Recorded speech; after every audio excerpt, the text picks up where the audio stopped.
Bonjour à tous. Nous allons voir dans ce podcast la thématique sur la prise de poste en tant que DDFPT. Pour ceci, nous allons répondre à l'ensemble des questions, qui sont: qui contacter lorsque le DDFPT reçoit sa nouvelle affectation? Quels documents le DDFPT peut-il demander à consulter en arrivant dans son établissement? Quand peut-il prendre poste?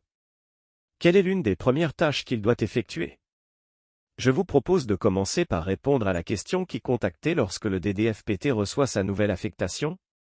En effet, lorsque le directeur délégué aux formations professionnelles et technologiques reçoit sa nouvelle affectation, il doit prendre contact avec le chef d'établissement de son futur établissement et sollicite une rencontre ou visite de l'établissement. S'agissant du principe de continuité du service public, il est nécessaire de prendre connaissance des informations de premier niveau, comme par exemple le fonctionnement de l'équipe de direction, avec la répartition des dossiers, les pratiques de l'équipe de direction, les lettres de délégation et de mission. Également la politique éducative et pédagogique de l'établissement, avec la dotation globale horaire, la répartition des services, les emplois du temps, les services partagés, les projets pédagogiques, l'espace numérique de travail, le site internet de l'établissement, les partenariats. Pas oublier, les affaires financières et la gestion matérielle de l'établissement, avec l'état financier, les travaux en cours ou à prévoir, le budget en cours, l'état des dépenses engagées. Et bien sûr, la gestion des ressources humaines, avec les informations importantes concernant certains personnels, sur leur santé, les remarques à caractère confidentiel indispensables et les autres remarques utiles. Deuxième question, quel document le DDFPT peut-il demander à consulter en arrivant dans son établissement? En arrivant dans son établissement, il est conseillé de consulter l'organigramme de l'établissement, les différents indicateurs et tableaux de bord permettant une analyse du fonctionnement, dont les indicateurs d'aide au pilotage et à l'auto-évaluation, le projet d'établissement, le contrat d'objectif, la convention avec la collectivité de rattachement et le règlement intérieur, l'organisation de la rentrée des élèves, avec les dates, le déroulement de l'accueil, les projets en cours, en particulier le projet numérique et les outils en place ou à prévoir, comme le site de l'établissement, le cahier de texte en ligne, le NT, les réseaux sociaux, les procès-verbaux du conseil d'administration, le rapport annuel de fonctionnement pédagogique, la liste des différents partenaires de l'établissement, le budget de l'année en cours, le compte financier de l'année précédente et bien sûr la situation de la trésorerie. Troisième question, quand le DDFPT peut-il prendre poste?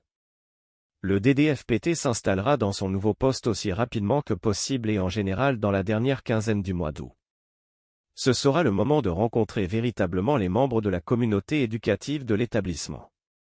Outre ses collaborateurs proches qu'il aura déjà rencontrés lors de la ou des visites antérieures, il rencontrera ensuite les personnels suivants: le conseiller principal d'éducation, CPE, le directeur opérationnel du GRETA ou les conseillers en formation continue, selon la situation de la formation continue dans l'établissement, les personnels administratifs, secrétaires de direction, secrétaires de scolarité, les personnels de service, le médecin scolaire et l'infirmier, l'enseignant référent.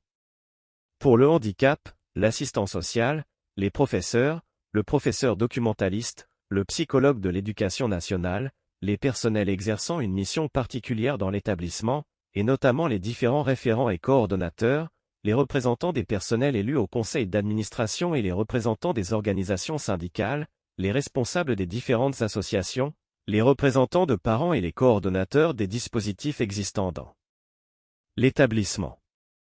Dernière question, lors de la prise de fonction du DDFPT, quelle est l'une des premières tâches à effectuer? Une des premières tâches à effectuer est de se familiariser avec les plateaux techniques. En prenant le temps de s'approprier l'ensemble des locaux, avec la capacité d'accueil des plateaux, des salles, des matériels pédagogiques particuliers, des éléments de sécurité et d'accessibilité. Pensez à évaluer l'état des lieux et les travaux à engager, prendre connaissance des recommandations de la dernière commission de sécurité, ainsi que de l'organigramme des clés, pour connaître l'attribution des droits d'accès.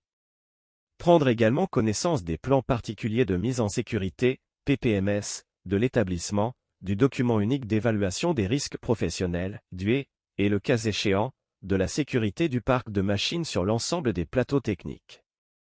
Merci d'avoir suivi ce podcast, Et pour terminer, n'oubliez pas de nous rejoindre sur la plateforme ddfpt.info qui est là pour répondre à vos questions, ainsi que vous aider à atteindre vos objectifs en utilisant le pouvoir du cerveau collectif des meilleures idées du moment. À très bientôt pour de nouveaux conseils.